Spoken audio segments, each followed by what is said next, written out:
श्रीमद्भर्तृपदद्वयम् क्षयं दुस्तरपापस्य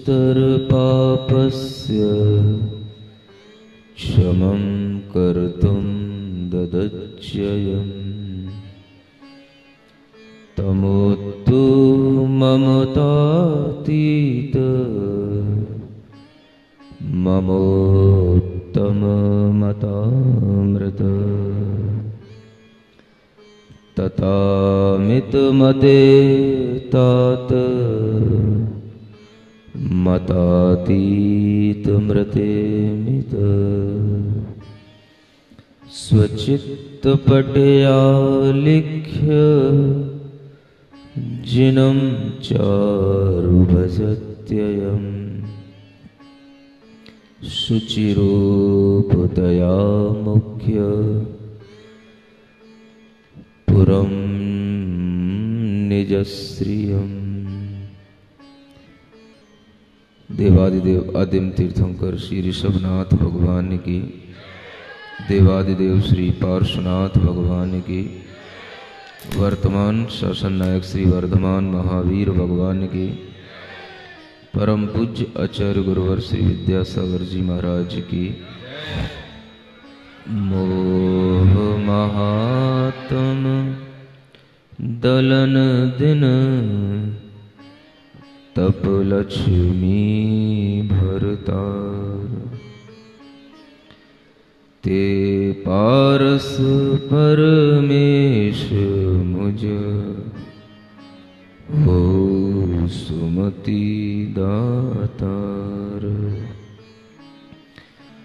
वामानंदन कल्पतरु जयो जगत हितकार मुनिजन जाकी आश करी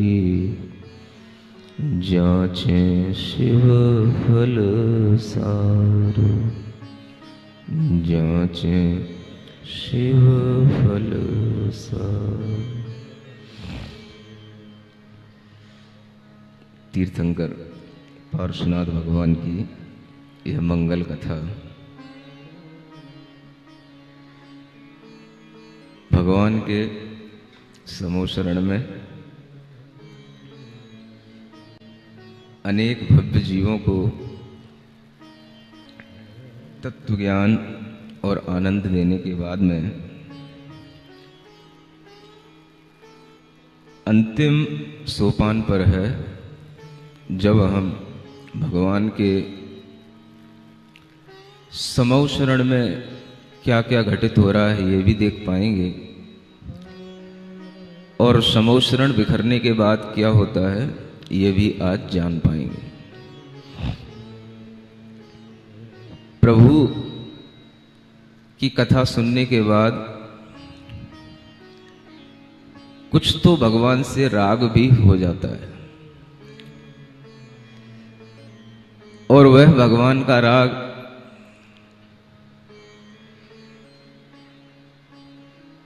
प्रशस्त राग कहलाता है।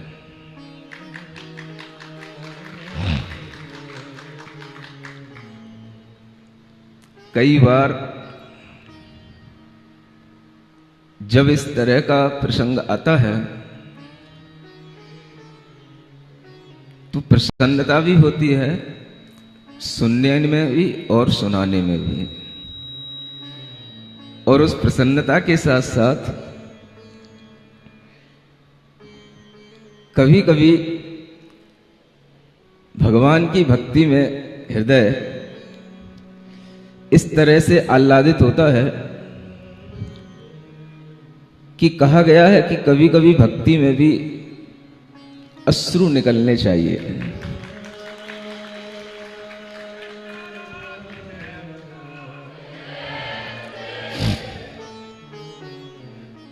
आप लोग इसी तरह से अपने अंदर भक्ति के भाव रखें, और ऐसा भी कई जगह आचार्यों ने भक्ति करते हुए लिखा है, कहा है कि भगवान की स्तुति करते हुए स्नपित वदनम गदगदम चाभिजल्पन यश्चायेत त्वयि दृढ़मना स्तोत्र मंत्रैर्भवन्तम्।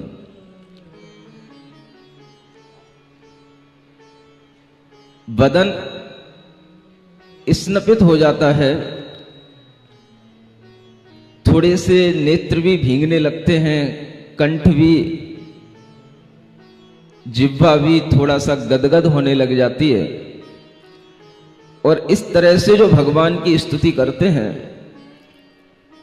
भगवान को अपने चित्त में बिठाते हैं, उनके जीवन में कभी कोई अंधकार नहीं होता है। कुछ इस तरह की ही स्तुति भगवान की करते करते इस तरह के भाव हो रहे हैं, उनको रोकते हुए आगे बढ़ने का प्रयास किया जा रहा है। मंगल भवन अमंगल हारी, सुख संपत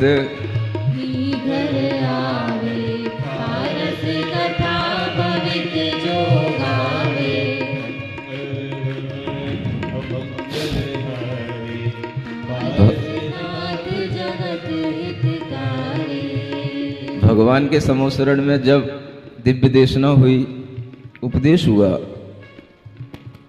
अनेक जीवों ने अपनी अपनी शक्ति के अनुसार उस उपदेश को धारण किया, उस पर अमल किया, और हर भव्य जीव ने कुछ ना कुछ भगवान से सीखा, ग्रहण किया।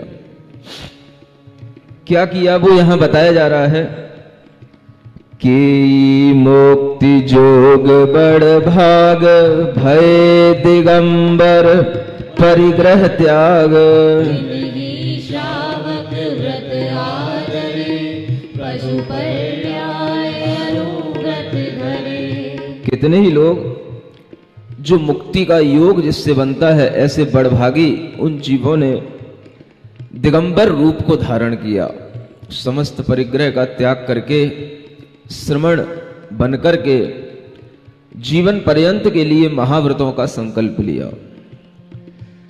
कितने ही लोगों ने अपनी शक्ति को देखते हुए श्रावकों के व्रत लिए, अणुव्रत लिए, अष्टमूल गुण लिए, प्रतिमाएं ली, यहां तक कि जो पशु वहां बैठे थे उन पशु पर्याय में भी उन्होंने अणुव्रत धारण किए।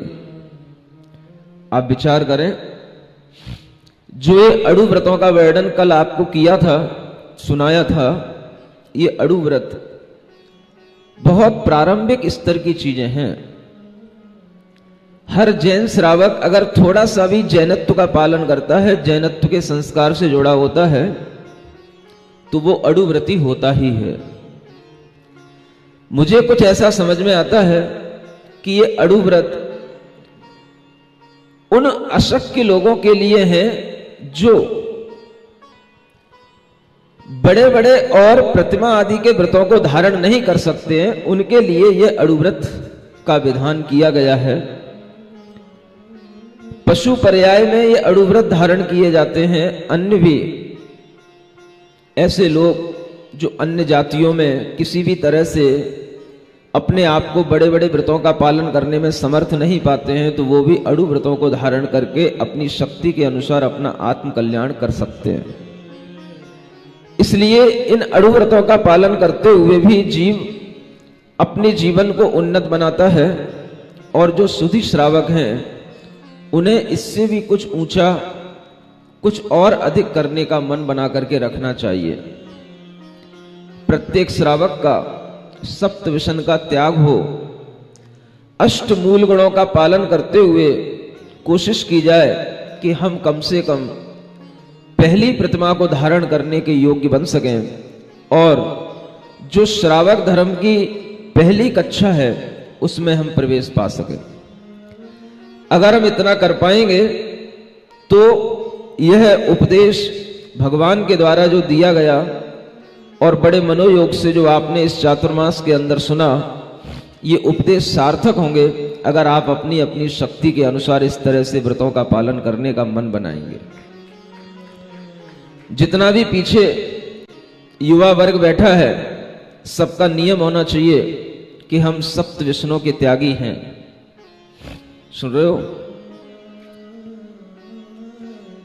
और सभी के लिए अष्टमूल गुणों का पालन करना भी कोई कठिन बात नहीं है। 5 अड़ु व्रत बहुत सरल हैं। जो कुछ भी हमारे द्वारा घर में, व्यापार में हिंसा होती है, उसके लिए हिंसा इसलिए नहीं माना क्योंकि वो आपकी गृहस्थ दशा में होती ही है। हमें हिंसा का संकल्प लेकर के हिंसा नहीं करना कि हमें किसी भी जीव को मारना है या हमें संकल्प पूर्वक किसी जीव का वध करना है, नुकसान पहुंचाना है। इस तरह से जब हम संकल्पी हिंसा के बिना 5 अड़ुव्रतों का पालन करते हैं तो वह मोटे मोटे ही स्थूल रूप में अड़ुव्रत कहलाते हैं। और उसके साथ 3 मकारों का त्याग करना, मद्य, मांस और मधु, ये कोई कठिन बात नहीं है। जो कुछ भी आपकी दवाइयों आदि का सेवन है वो एक अलग बात है। उसके लिए भी जो हमें पता नहीं होता, इनडायरेक्टली जो दवाइयों आदि में कुछ एल्कोहल या कुछ चीजें आ जाएं वो अलग बात है। उसका अष्टमूल गुण से कोई फर्क नहीं पड़ता, क्योंकि वो अष्टमूल गुण आपके होते हुए भी सदोष कहलाएंगे। अगर वो निर्दोष हो गए तो पहली प्रतिमा कहलाएगी। इस तरह का विचार करते हुए हर व्यक्ति को अष्टमूल गुण का पालन करना और सप्त व्यसनों का त्याग करने का भाव बना ही लेना चाहिए, क्योंकि आज इस समूह शरण का अंतिम दिन है और ये समूह शरण आज के बाद बिखर जाएगा। सुन रहे हो? कितने लोगों के भाव हो रहे हैं?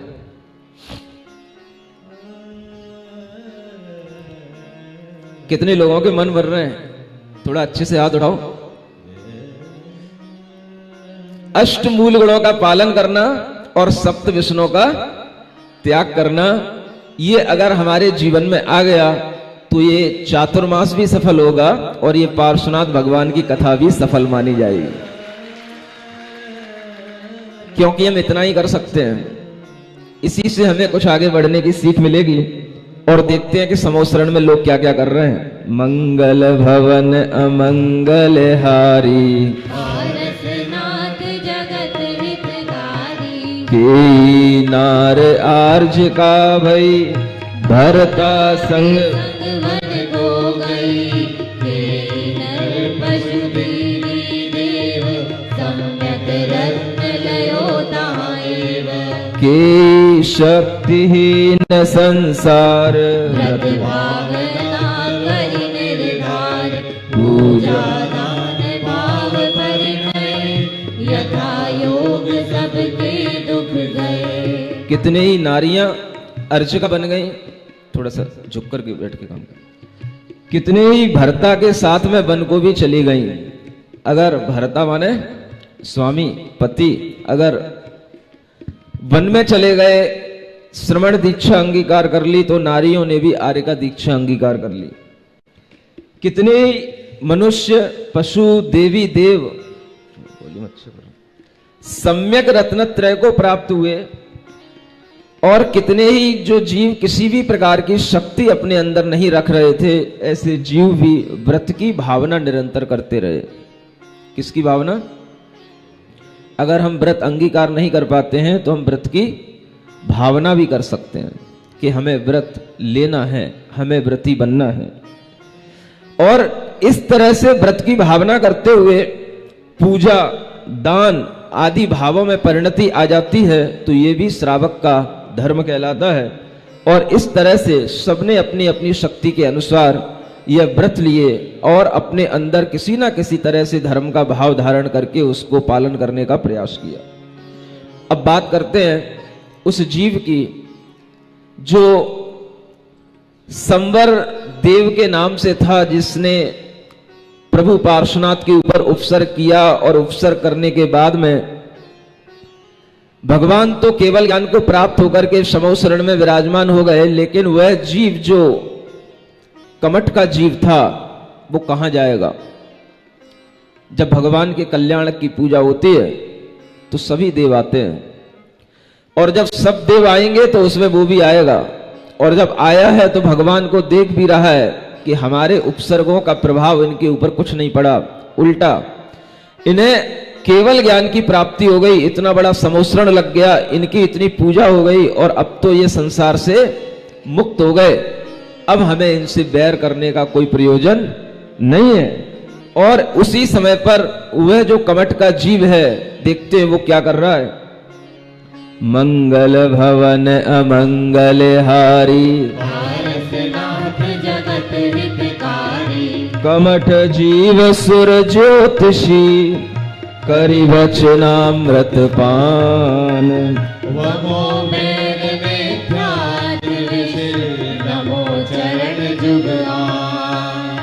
सम्यक दर्शन आद्र्यो, मुक्ति तरोवर मूल। शंका दिग्मल परिहरे, गई जन्म की भूल। वह कमठ का जीव जो ज्योतिषी देव बना हुआ था, उसने जब भगवान के वचनामृत का पान किया तो उसने भी अपने अंदर सम्यक दर्शन को धारण कर लिया और अनादि काल से चला आया जो मिथ्यात्व था, अनंतानुबंधी जो कषाएं उसके अंदर थी, वो सब नाश को प्राप्त हो गई और वह जीव भी मुक्ति का पात्र बन गया। भविष्य में वह जीव भी मोक्ष को प्राप्त करेगा, ऐसा उसने अपनी टिकट कटा ली। सम्यक दर्शन प्राप्त करने की भावना से उसने सभी जो शंका कांक्षा आदि मल होते हैं उन सब दोषों को छोड़ा और निशंक होकर के, निर्भीक होकर के उसने तत्व की श्रद्धा करने का और सच्चे देव वीतराग देव कोई देव मानने का और उनकी पूजा आराधना करने का अपने मन के अंदर जो संकल्प लिया, उसी से उसके अंदर सम्यक दर्शन का भाव उत्पन्न हुआ। और इस तरह से जब वहां पर यह देव सम्यक को प्राप्त हुआ, उसके साथ साथ अनेक और भी देव सम्यक दर्शन के पात्र बने और वहां पर अनेक तापस लोग भी आए हुए थे। कैसे तापस? जैसे पहले यह नाना की पर्याय में तापसी जीव बना था और उसी तापस की पर्याय से यह ज्योतिषी देव बना था और ज्योतिषी देव का इस तरह से हाल देख करके अनेक तापसी जीव वो वहां बैठे थे, उनके अंदर भी सम्यक दर्शन के भाव आते हैं और वो अपना मिथ्या तप छोड़ देते हैं। ऐसे 700 तपस्वी उसी समय पर अपने मिथ्यात्व को छोड़ करके सम्यक मार्ग पर आ जाते हैं। तहां 700 तापसी करत कष्ट अज्ञान, देख जिनेश्वर संपदा, जग्यो यथारथ ज्ञान। दई 3 पर दीक्षिणा, प्रण में पारस देव। स्वामी चरण संयम धरो, निंदी पूरब टेव। धन्य जिनेश्वर के वचन, महामंत्र दुख हंत। मिथ्या मत विषधर डसे, निर्विष हुई तुरंत। कहाँ कमठ से पात की, पायो दर्शन सार। महा पाप तप तापसी, धर्यो महाव्रत भार। जिनके वचन जहाज चढ़े, उतरे भव जल पार। जे प्रत्यक्ष आए शरण, क्यों ना होए उदार। श्री गणधर जी देवता, 4 ज्ञान परवीन। जिन समुद्र ते अर्थ जल, मति भाजन मरवी। नाम स्वयंभू दया निधि, विविध रिद्धि गुण खेद। द्वादशांग रचना करी, जगत जीव हित हेत। परमाग्रम अमृत जलधि, अवगाहे मुनिराय। जन्म जरा मृत दाह हरि, होए सुखी शिवराय।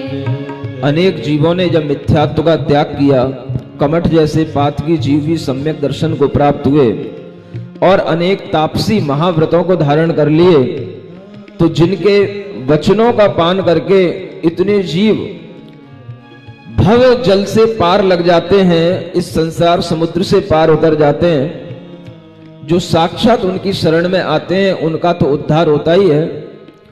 जो उनकी नाम को लेते हैं, उनके कथा को सुनते हैं और उनका दर्शन भी करते हैं, उन जीवों के लिए भी इसी तरह के पातक दूर होकर उन्हें भी सम्यक्त्व की प्राप्ति होती है। गणधर देव ने उनके वचनों को सुना और वचन सुनकर के द्वादशांग की रचना की 12 अंगों में उस दिव्य ध्वनि को गूंथा और उसी परमामृत को पाकर के अनेक लोग धन्य हुए।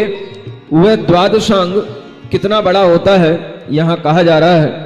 प्रथम 112 कोड़ लाख 93 ऊपर जोड़, 52 सहस्र 5 पद सही, द्वादशांग की परिमित कही। 112 करोड़ 93 लाख 52,000 5 पदों में पूरे द्वादशांग की रचना की जाती है। 51 कोड़ी 8 लाख 84 सहस्र श्लोक भाख, 600 साढ़े 21 जाने यह एक महापद को प्रमाण। ई विद सभा समूह सब निवसे आनंद रूप, मानो अमृत तीर सो सिंचत देह अनु। आगे जब भगवान की वाणी सुनने के बाद में गणधर परमेष्ठी ने हर तरह से द्वादशांग की रचना करके सभी के शंका का समाधान कर दिया और समोसरण में बैठे हुए सब जीवों ने भगवान की दिव्य ध्वनि का भी अमृत पान कर लिया और बहुत दिनों तक एक ही स्थान पर समोसरण जब लगा रहा तो इंद्रदेव के मन में एक बात आती है कि ये भगवान अगर एक ही जगह पर विराजमान रहेंगे तो दुनिया में बहुत सारे जीव भव्य बैठे हुए हैं, उनका कल्याण कैसे होगा। सुन रहे हैं? केवल हरि पर्वत पर ही भगवान बैठे रहेंगे तो अन्य अनेक गंज हैं, अनेक कॉलोनियां हैं, वहां पर भी जाए बिना भगवान के गुणगान गाए बिना उन लोगों के जीवों के मन के अंदर कैसे परिवर्तन आएगा। और यह प्रार्थना की जाती यहां पर इन मंगल भावों के साथ ओम अरहम ओम अरहम ओम अरहम बोल,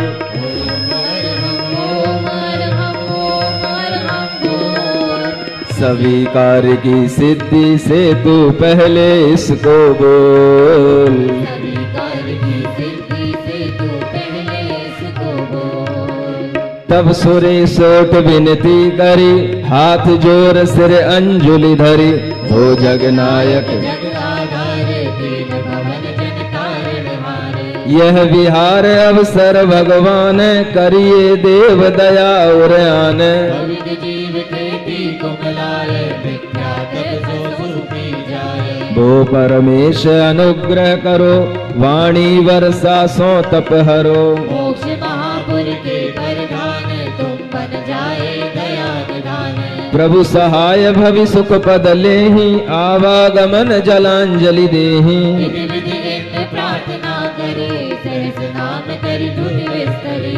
भयो अनिच्छा गमन जिने स भव जीवन के भाग विशेष, सकल सुरासुर जय जय कियो, जिन विहार अमृत रस पियो। गमन समय और विधि भई, समो शरण रचना खिर गई, चले संग सुर चतुर किनाए, चौविधि सकल चले सुर राय। सुरदुंद विभाजे सुखकार, जिन मंगल गावे सुर नार, हाथ तु जागुत देव कुमार, चले जाही नभ में छविसार। 14 400 कोस, होय सुवीक्ष सदा निर्दोष, तब विहार जिन वर के होए, जीव घात ता करे न कोय। सब उपसर्ग रहित भगवंत, निराहार आयु पर्यंत, चतुरानन देखे संसार, सब विद्यापति परम उदार। जब इंद्र ने प्रार्थना की 1000 नामों से भगवान की स्तुति की, जिसे हम सहस्त्र नाम स्तुति के नाम से जानते हैं। हर तीर्थंकर के साथ में इसी तरह से स्तुति करके उनसे निवेदन किया जाता है। लेकिन आप ये भी जानते हैं कि भगवान के पास में मन नहीं होता, इच्छाएं नहीं होती, विचार नहीं होते, फिर भी बिना इच्छा के भगवान गमन करते हैं। स्तुति की जा रही है, लेकिन ऐसा नहीं है कि भगवान की स्तुति सुनकर के ही भगवान विहार करते हैं। वो एक अपने आप सहज एक निमित्त नैमित्तिक संबंध बन जाता है, और वह ऐसा संबंध होता है कि जिसे हम किसी भी तरह से कह नहीं सकते, और वह संबंध भव्य जीवों के पुण्य के योग से बन जाता है। किधर भगवान जाएंगे, कहां जाएंगे, यह कुछ भी निर्धारण नहीं होता है। और भगवान का जब विहार होता है तो उस समय पर भव्य जीवों के पुण्य योग से भगवान का उस स्थान पर आगमन होता है जहां के भव्यों में सुधार की पूर्ण संभावना होती है। जब भगवान का विहार होता है उस समय पर चारों ओर देवलोग दुंदुभी बाजे बजाते हैं। अनेक देव कुमार सुर आगे आगे चलते हैं ध्वजाओं को हाथ में लिए हुए। जिन मंगल को गाते हुए अनेक देव नारियां चलती रहती हैं और जिधर जिधर से भगवान गुजरते वहां से चारों दिशाओं में 400 कोस तक सुविच्छ होता रहता है। आकाश में विहार होता है, किसी भी जीव का घात नहीं होता है, सभी प्रकार के उपसर्गों से रहित भगवान हो जाते हैं, निराहार रहते हैं और चारों दिशाओं में उनके मुख रहते हैं। सभी विद्याओं के वो स्वामी होते हैं। जो अनेक प्रकार के अतिशय देवकृत होते हैं वह भी सब भगवान के साथ में विहार में चलते रहते हैं। और जो समोसरण में अतिशय होते हैं 14 जो केवल ज्ञानकृत अतिशय होते हैं वो सब अतिशय भगवान के साथ रहते हैं। भगवान के शरीर की कभी परछाई नहीं पड़ती, उनके कभी पलकें नहीं टिपकती और कभी भी उनके केवल ज्ञान होने के बाद में नाखून और बाल कभी भी बढ़ते नहीं हैं। उससे पहले तो बढ़ते हैं लेकिन केवल ज्ञान होने के बाद नहीं बढ़ते हैं। ये केवल ज्ञान के अतिशय हैं जो यहां आपको बताए जा रहे हैं। प्रभु के तन की पर न छाही, पलक पलक सो लागे नाही।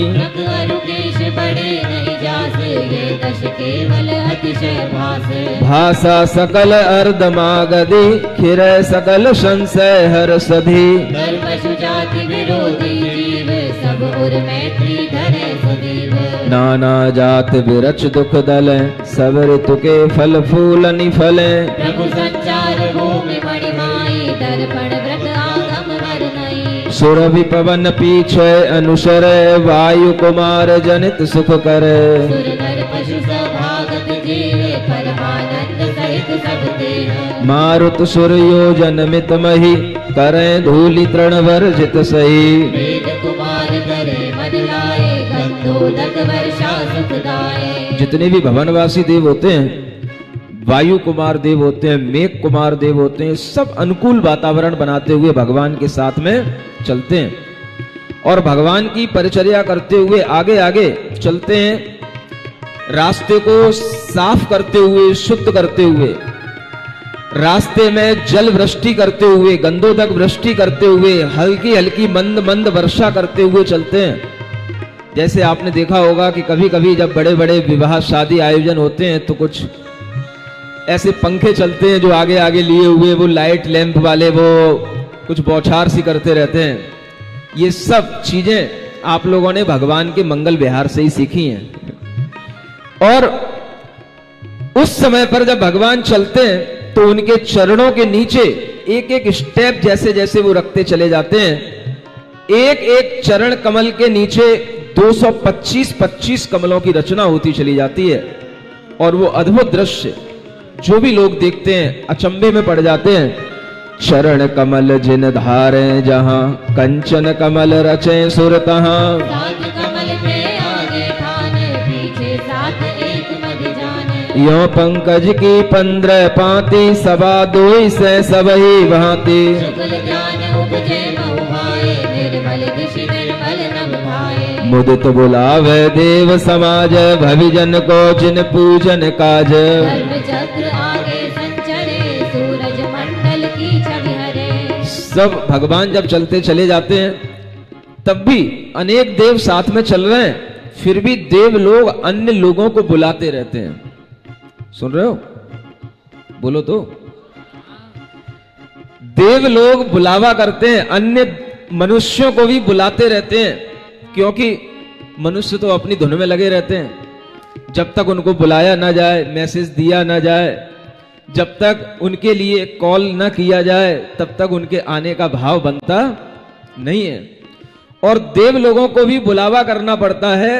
तो आप ये सोच करके चलें कि अगर आपके यहां पर कोई कार्यक्रम होता है, आप लोग भी अगर इस तरह का कभी समोसरण देखते हैं तो आप संकोच ना किया करें किसी को बुलाने में, किसी को कॉल करने में।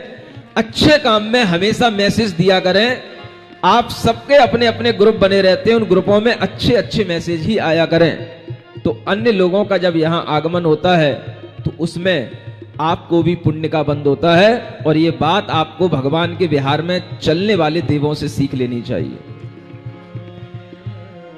यह जब भगवान का विहार होता है तो आगे आगे धर्म चक्र चलता है और अनेक मंगल द्रव्यों को लिए हुए अनेक देवांगनाएं आगे आगे चलती हैं। मंगल दरब हाट झलकाएं यथा जोग सुर लिए जाएं। ये जो देवन कृत जाने वर अतिशय मंडित भगवान। इस तरह से 14 देवकृत अतिशयों के साथ में भगवान का विहार होता है। करें विहार परम सुख होत भव जीवन के भागोदोत।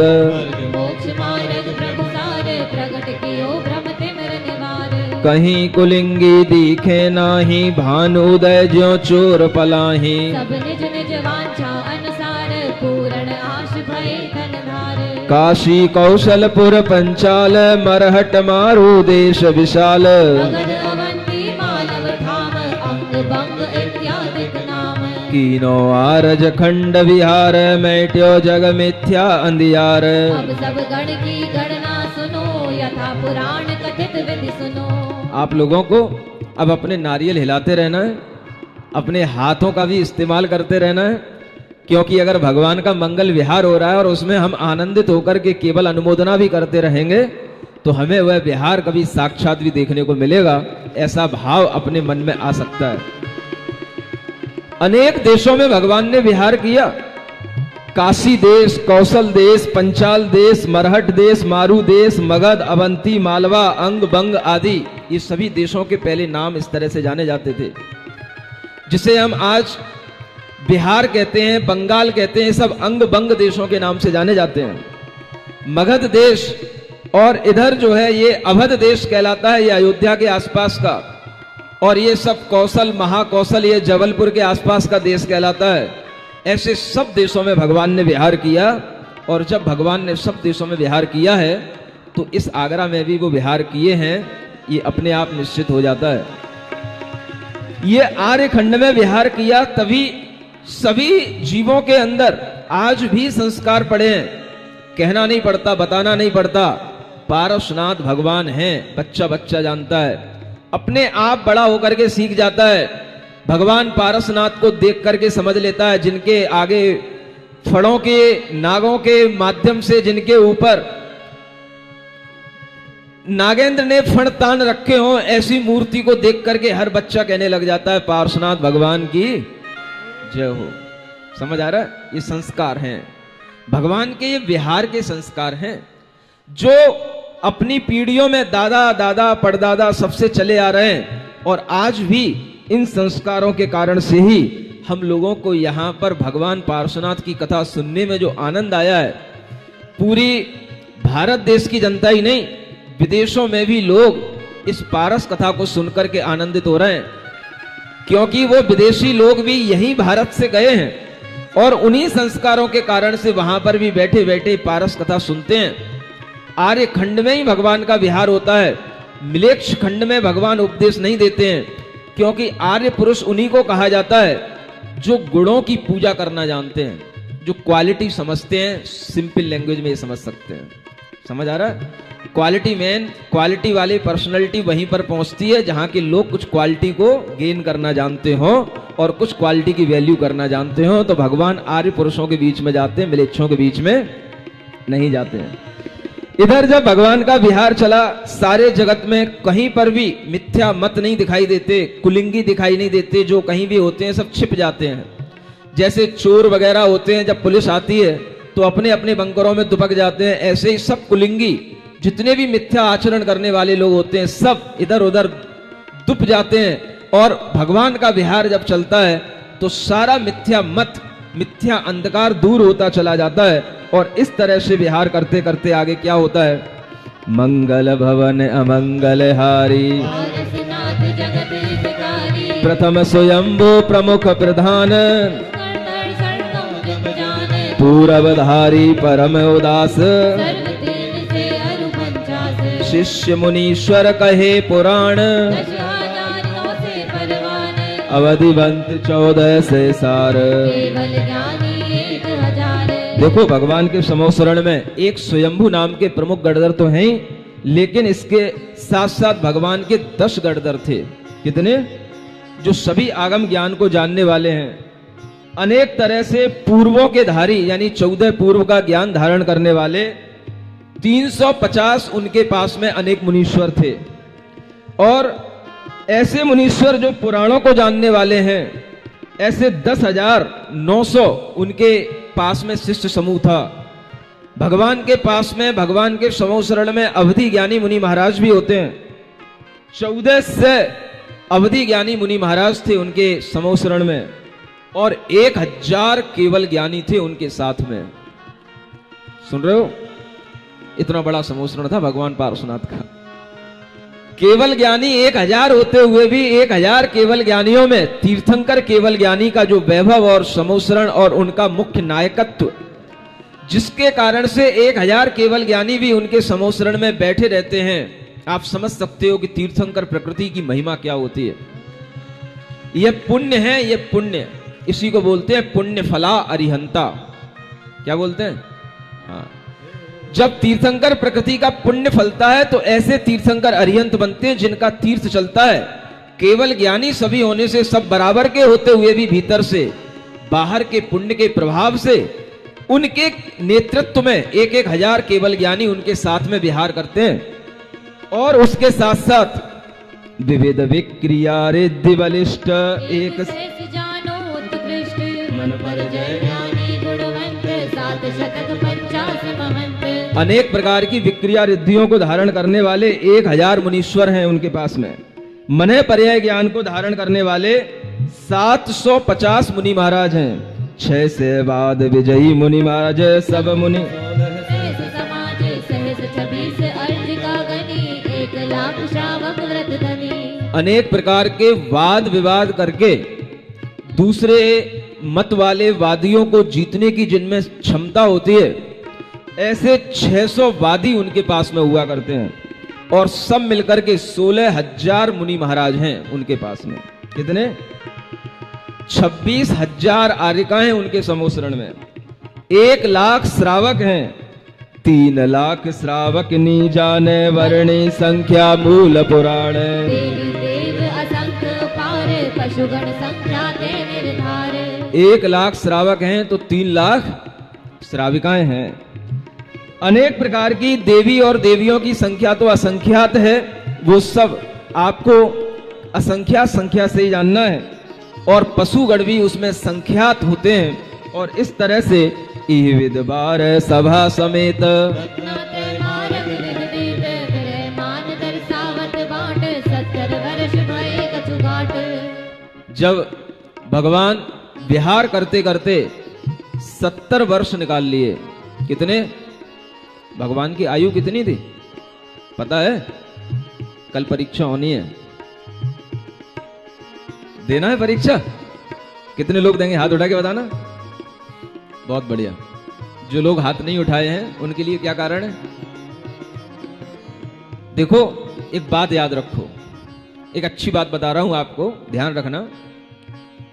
इस तरह की कथाएं सुनने के बाद, इस तरह के पुराणों को सुनने के बाद अगर आप परीक्षा देने का भाव करते हैं तो इसका मतलब है कि आप भगवान के वाणी को पूरा सुनने के बाद उसकी तैयारी करने में अपना मन लगाते हैं।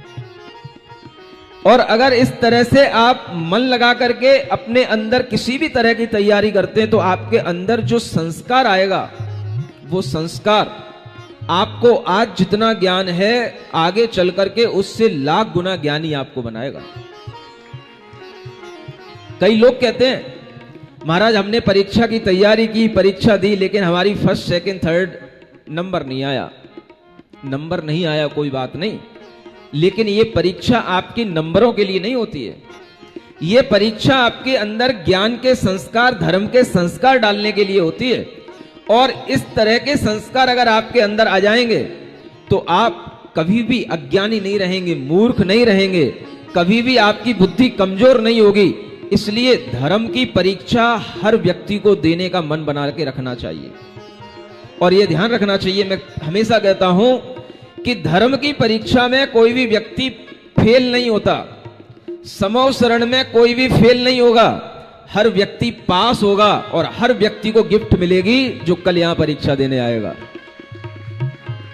समझ में आ रहा है?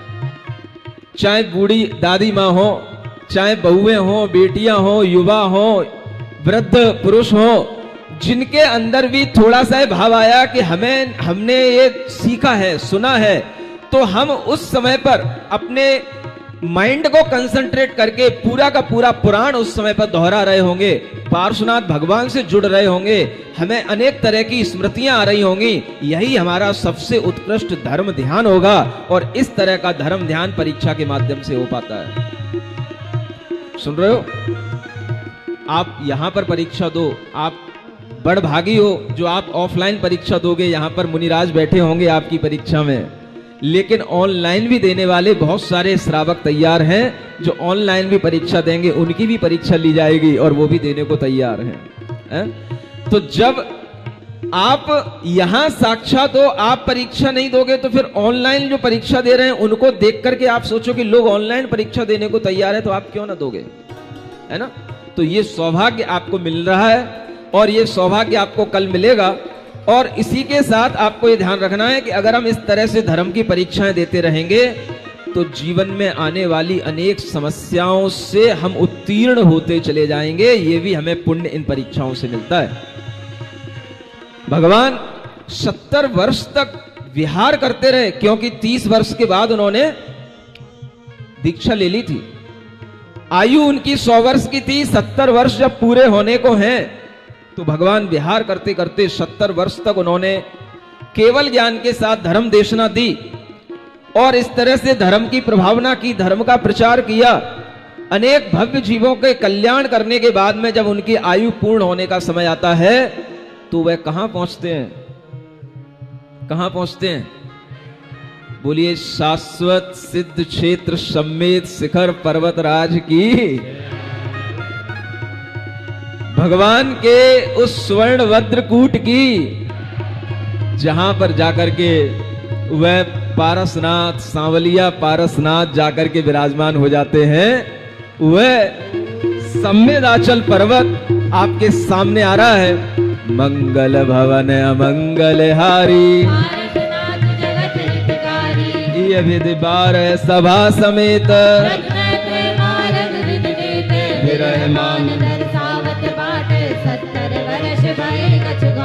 सम्मेदाचल परम शिखर,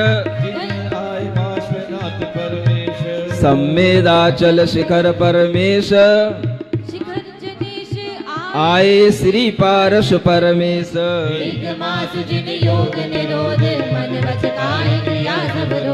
सूक्ष्म काय योग तिथि ठान,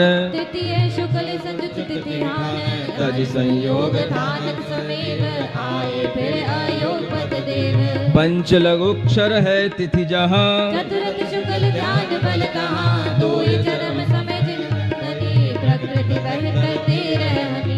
सम्मेदाचल पर्वत है और वहां पर विहार करते करते भगवान पहुंच गए। जब 1 महीना उनकी आयु में शेष रहता है तो वह योग निरोध करते हैं। योग निरोध की प्रक्रिया जब अपनाई जाती है तो मन वचन काय तीनों योगों को रोक दिया जाता है। इसको बोलते हैं योग निरोध की प्रक्रिया। सभी तीर्थंकरों के साथ ये होती है। इस प्रक्रिया में भगवान अपने समवसरण को छोड़ देते हैं। फिर उनके समवसरण में किसी भी तरह का दिव्य उपदेश नहीं होता, समवसरण नहीं लगता, वैभव छोड़ देते हैं। यानी भगवान को वो समवसरण की कुर्सी भी छोड़नी पड़ती है, वो गंध कुटी, वो सिंहासन सब छोड़ना पड़ता है और वो सब छोड़ करके सब बिखर जाता है। केवल एक सामान्य दिव्य आत्मा की तरह वह उस सुवर्ण वज्रकूट पर खड़े हो जाते हैं और वहां पर 1 महीने तक मन वचन काय की क्रियाओं को रोकने के लिए निरंतर पुरुषार्थ करके शुक्ल ध्यान ध्याने का पुरुषार्थ करते हैं। 13वें गुणस्थान में सयोग केवली गुणस्थान में भी शुक्ल ध्यान होता है और 14वें गुणस्थान में भी शुक्ल ध्यान होता है। अंत के 2 शुक्ल ध्यान इन दोनों गुणस्थानों में होते हैं। और जब अंतिम वह 14वें गुणस्थान में पहुंच जाते हैं तो उस समय पर केवल 5 लघु अक्षर पढ़ने का समय होता है और वहां पर वह चरम और द्विचरम समय में माने लास्ट क्षण और सेकंड लास्ट मोमेंट में 85 कर्म प्रकृतियों का क्षय करते हैं। और इन सब कर्म प्रकृतियों का जैसे ही क्षय होता है भगवान को मोक्ष की प्राप्ति होती है और उनके साथ में 36 मुनीश्वर भी मोक्ष को प्राप्त होते हैं। ईय विधि कर्म जीत भगवान एक समय पहुंचे निर्वाण और 36 मुनीश्वर साथ लोक शिखर निवसे जिन थान। बोलो पार्श्वनाथ भगवान की। राजा जी उपमा देखो भला विराजा जी, भला विराजा जी उपमा देखो भला विराजा जी। सावलिया पारसनाथ शिखर पर भला विराजा जी, सावलिया पारसनाथ वह दिवस श्रावण सुती 7 शुभ वार विमल विशाखा नखत मजार तज संसार मोक्ष में गए परम सिद्ध परमात्म भय। श्रावण शुक्ला सप्तमी का दिन था, वो शुभ वार था, विमल विशाखा नक्षत्र था जब भगवान मोक्ष को प्राप्त हुए। और आज यह भगवान पार्श्वनाथ की कथा में भगवान को मोक्ष कल्याणक हुआ है। तो आप भक्त जीवों के अंदर भी जो मोक्ष के लिए आनंद का भाव आ रहा है वो आप आनंद का भाव बनाए रखें और भगवान के उस मोक्ष कल्याणक के लिए अपने आनंद भाव से उस मोक्ष कल्याणक की अपनी प्रस्तुति कर सकते हैं। ये आपके लिए थोड़ा समय दिया जा रहा है। बोलो पार्श्वनाथ भगवान की।